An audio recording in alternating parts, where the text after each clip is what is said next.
Rien ne semble pouvoir arrêter les leakers car nous avons d'ores et déjà des informations et des visuels d'importance concernant le chapitre numéro 102 de Dragon Ball Super. Le chapitre ne sort officiellement que dans 4 jours, qu'il ne va pas tarder à débarquer de manière non officielle. Je vous conseille vivement d'attendre la version Manga Plus, gratuite et légale, mais d'ici là, satisfaisons notre curiosité en prenant en considération ce qui vient de nous parvenir. Et c'est de taille. Gohan face à Goku, le Beast et l'Ultra Instinct sont activés.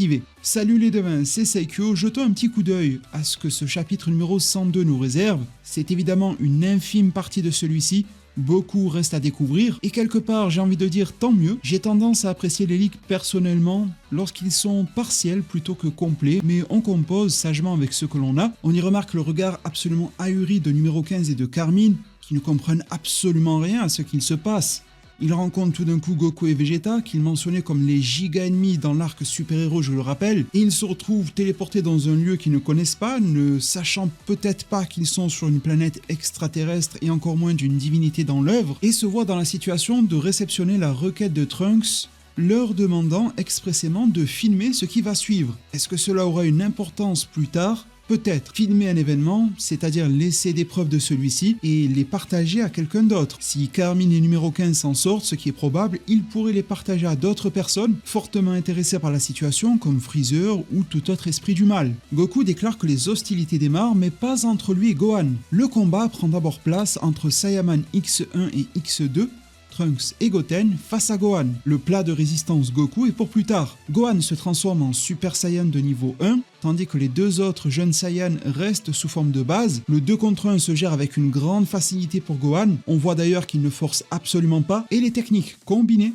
des deux jeunes sont vaines. Et d'ailleurs, Goku, Vegeta et Gohan déplorent les capacités de combat de ces derniers, dont notamment le fait qu'il y a trop de mouvements inutiles, trop de déchets dans leur manière de se battre. Place alors au Super Saiyan. 2 contre 1 toujours. Gohan maintient son statut de supériorité sur les deux. Ça devient un petit peu plus compliqué. Gohan va évoluer au niveau de ses pouvoirs jusqu'à puiser dans l'Ultimate. Et lorsque Goten et Trunks auront presque reçu leur compte, ils décideront de passer à l'étape supérieure, non pas une transformation, mais la fusion. Goku sera ravi de la revoir être pratiquée, donnera quelques conseils aux deux jeunes, mais ils la rateront à nouveau. Gotenks en surpoids est de retour. Ils insistent d'ailleurs beaucoup avec cette forme ratée là au lieu de la version en sous-poids. Ça aurait été bien d'alterner un petit peu. Broly voit cette danse pour la première fois. Rappelons-nous que Goku et Vegeta s'étaient téléportés dans le premier film DBS. Gohan s'attend à voir du lourd ressortir de celle-ci. Hormis la charge pondérale de Gotenks, il n'y aura rien d'autre de bien remarquable ici. Gotenks réalise qu'il est foutu, mais qu'il doit quand même y aller. C'est devenu sûrement encore plus facile qu'auparavant lorsqu'ils étaient séparés pour Gohan. En plus, il est sous sa forme Ultimate, surpuissante, d'un Gohan qui n'est plus tellement rouillé. On avait appris via les 7 premières pages qu'il s'entraînait continuellement. Vient alors le plat de résistance. Gotenks est toujours fusionné. Les précieuses minutes pour être séparés ne sont toujours pas écoulées. Gohan et Gotenks se saluent et Goku passe directement à l'Ultra Instinct, celui que l'on appelle entre guillemets maîtrisé, aux cheveux blanchâtres argentés, en disant à son Gohan qu'il ne sert à rien de se mesurer, étant donné que lors de l'introduction de ce combat, Gohan est repassé en forme de base et Goku n'était pas transformé tout court. Gohan pensait partir de zéro, mais non. Goku veut que les deux déploient leurs capacités ultimes. Attention à rester fidèle au sens des mots.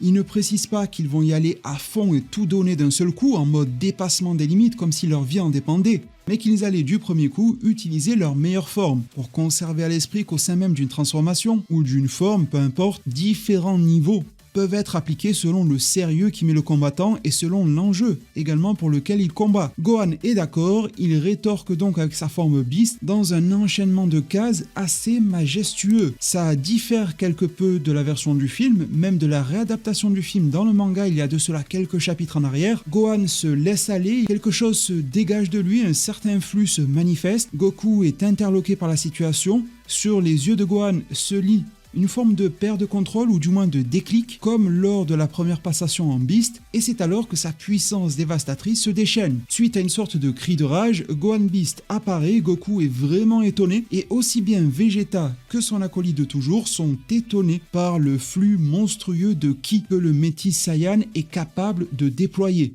C'est énorme, c'est surprenant, et à en juger par leurs regards et leurs commentaires, c'est quelque chose qu'ils ont rarement ressenti auparavant. Vegeta tente de reprendre son sérieux, mais avec une goutte de sueur sur la joue, laissant entrevoir le fait que Gohan n'est pas à prendre à la rigolade, et se lance les hostilités entre Goku et Gohan. Un regard serein, presque souriant et détendu chez les deux, le plaisir du combat Saiyan semble se lire sur leur visage, les premiers effets dévastateurs du combat se ressentent, ça virevolte dans tous les sens, les souffles monstrueux se déchaînent, Carmine et numéro 15 sont soufflés, heureusement que Gotenks est là, aussi bien Goku que Gohan semblent vraiment prendre leur pied durant ce combat-là, le savourer jusqu'à la moelle, les déplacements rapides sont légion. Beerus demandera à Whis d'activer le bouclier de protection pour continuer de prendre connaissance de ce combat sans être perturbé par les différents chocs. Toute la planète de Beerus tremble, les os sous cette dernière se déchaînent, des assauts monstrueux sont portés, aussi bien de la part de Goku que de Gohan, mais les deux sont toujours souriants, tandis que Beerus s'énerve pour le carnage qui a été réalisé sur sa propre planète. À ce stade et de ce que nous avons vu, pour le moment, et uniquement de par ce qui nous a été révélé, nous ne savons pas si Whis et Beerus ont commenté les puissances de Goku et de Gohan. Ça reste à découvrir à l'intérieur du chapitre, ce serait intéressant d'avoir leurs avis et leurs expertises, et forcément la retranscription des paroles cachées de l'auteur au travers de ces deux maîtres. Aucun sort n'est joué quant à l'issue de ce combat. La phrase de preview pour le chapitre 103 nous dit, je cite, « La bataille du père et du fils les plus forts a enfin démarré. À suivre au prochain chapitre. » Soit le chapitre numéro 103. Ça en est tout pour aujourd'hui, en tout cas concernant ce que l'on sait par rapport au chapitre numéro 102 qui porte pour titre Son Goku contre Son Gohan. Ça marque l'ouverture en fanfare de ce combat, mais pas sa clôture. Tenez-vous abonnés avec la cloche des notifications. De nombreuses informations et potentiels résumés complets arrivent sur la chaîne. Une vidéo similaire pour Boruto est également en prévision. Merci vraiment pour tout, mettez un maximum de pouces bleus, ça m'aidera énormément. Je vous remercie par avance également pour vos commentaires et vos partages. Prenez tous extrêmement bien soin de votre futur, et à plus pour de prochains arts divinatoires.